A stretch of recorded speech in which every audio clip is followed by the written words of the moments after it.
আসসালামু আলাইকুম বন্ধুরা।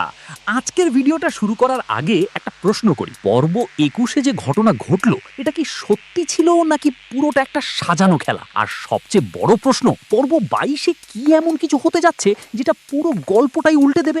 ভিডিওর একদম শেষের দিকে আমি এমন একটা সম্ভাবনার কথা বলবো যেটা যদি সত্যি হয় তাহলে এই নাটকের সব চরিত্রের আসল চেহারা সামনে চলে আসবে। তাই ভিডিওটা শেষ পর্যন্ত দেখো, কারণ শেষের প্রেডিকশনটা মিস করলে পুরো গল্পটাই মিস করবে। শুরুতেই নাটকের পর্ব ২১ নিয়ে বলতে হয়। একটা এমন পর্ব যেটা শুধু গল্পকে এগিয়ে নেয়নি, বরং দর্শকদের মনে অনেকগুলো প্রশ্নও ছুড়ে দিয়েছে। তুমি যদি এই নাটকের নিয়মিত দর্শক হয়ে থাকো তাহলে এই এপিসোড তোমার জন্য ছিল একটা ইমোশনাল রোলার কোস্টার। আর যারা এখনো দেখোনি তাদের জন্য বলি, আজকের এই রিভিউটা শেষ পর্যন্ত দেখলে তুমি বুঝতে পারবে এই নাটকটা কেন এত হাইপ ক্রিয়েট করছে। পর্বের শুরুতেই আমরা দেখি একটা টান টান উত্তেজনা। আগের এপিসোডের যেখান থেকে শেষ হয়েছিল ঠিক সেখান থেকেই গল্পটা আবার শুরু হয়। চরিত্রগুলোর মধ্যে যে দূরত্ব, যে ভুল বোঝাবুঝি, সেগুলো আরো গভীর হয়েছে। বিশেষ করে প্রধান চরিত্রের মানসিক অবস্থাটা এখানে খুব শক্তভাবে তুলে ধরা হয়েছে। সে যেন একদিকে নিজের স্বপ্ন নিয়ে লড়ছে, অন্যদিকে বাস্তবতার নির্মম চাপ তাকে বারবার ভেঙে দিচ্ছে। এই এপিসোডে একটা জিনিস খুব ক্লিয়ার, এই গল্পটা শুধু গরিব থেকে বড় হওয়ার গল্প না, এটা আসলে সম্মান, সম্পর্ক আর আত্মসম্মানের গল্প।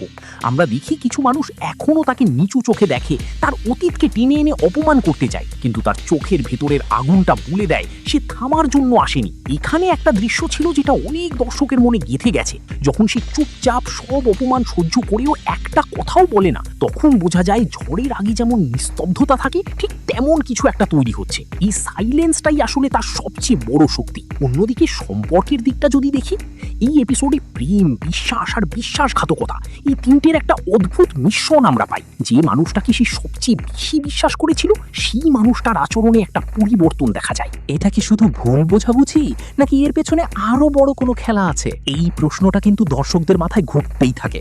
পর্ব ২১-এর সবচেয়ে ইন্টারেস্টিং পার্ট হচ্ছে এখানে প্রতিটা চরিত্র নিজের নিজের জায়গা থেকে একটা সিদ্ধান্ত নিচ্ছে। কেউ ভালো থাকার জন্য, কেউ নিজের স্বার্থের জন্য, আবার কেউ প্রতিশোধের জন্য। আর এই সিদ্ধান্তগুলোই আগামী পর্বগুলোতে বড় ধরনের টুইস্ট নিয়ে আসবে, এটা খুব সহজেই আন্দাজ করা যায়। এখন একটু বলি, যারা এখনো এই নাটকটা শুরু করনি তাদের জন্য, তুমি যদি এমন একটা গল্প খুঁজে থাকো যেখানে ইমোশন আছে, বাস্তবতা আছে, আর আছে লাইফের কঠিন সত্য, তাহলে গরিব ঘরের রাজপুত্র তোমার জন্য পারফেক্ট। এখানে কোনো কিছু অতিরঞ্জিত লাগে না, বরং অনেক সময় মনে হয় এই ঘটনাগুলো আমাদের আশেপাশেই ঘটছে। আর যারা নিয়মিত দেখছো তারা নিশ্চয়ই বুঝতে পারছো গল্পটা এখন একটা বড় টার্নিং পয়েন্টে এসে দাঁড়িয়েছে। এখান থেকে হয়তো সব কিছু বদলে যাবে, হয়তো সে নিজের প্রমাণ দিতে পারবে, হয়তো হারিয়ে ফেলবে সবকিছু। এই অনিশ্চয়তাই আসলে দর্শকদের ধরে রাখছে। এখন একটু কথা বলি পর্ব ২২-এ কি হতে পারে সেটা নিয়ে। আমার মনে হয় সামনে আমরা একটা বড় কনফ্রন্টেশন দেখতে পারি। এত দিন ধরে জমে থাকা রাগ, কষ্ট আর অভিযোগ সবকিছু একসাথে বিস্ফোরিত হতে পারে।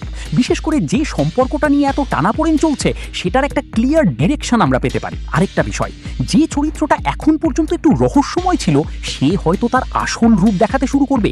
তার উদ্দেশ্য কি? সে আসলে কার পক্ষে? এই প্রশ্নগুলোর উত্তর ধীরে ধীরে বের হয়ে আসবে। সবচেয়ে বড় কথা, প্রধান চরিত্রের জীবনে একটা বড় সিদ্ধান্ত আসতে পারে। সে কি নিজের অতীতকে পেছনে ফেলে সামনে এগোবে, নাকি অতীতের বোঝা তাকে আবার নিচে টেনে ধরবে? এই জায়গাটা খুব গুরুত্বপূর্ণ হতে যাচ্ছে। শেষ করার আগে একটা কথা বলি, এই নাটকটা কেন এত মানুষকে টানছে?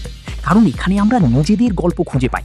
সংগ্রাম, অপমান, স্বপ্ন, এই জিনিসগুলো তো আমাদের সবার জীবনের অংশ। আর যখন আমরা স্ক্রিনে সেই গল্পটা দেখি তখন অজান্তেই আমরা এর সাথে কানেক্ট হয়ে যাই। তো বন্ধুরা, আজকের মতো এখানেই শেষ করছি। তুমি যদি এই এপিসোডটা দেখে থাকো তাহলে কমেন্টে জানাও তোমার কাছে সবচেয়ে শক্তিশালী দৃশ্য কোনটা লেগেছে। আর যদি এখনো না দেখে থাকো তাহলে অবশ্যই দেখে আসো, কারণ এই গল্পটা মিস করার মতো না। পরের এপিসোডে কি হয় সেটা জানার জন্য অবশ্যই চোখ রাখো। দেখা হবে পরের ভিডিওতে, ইনশাআল্লাহ।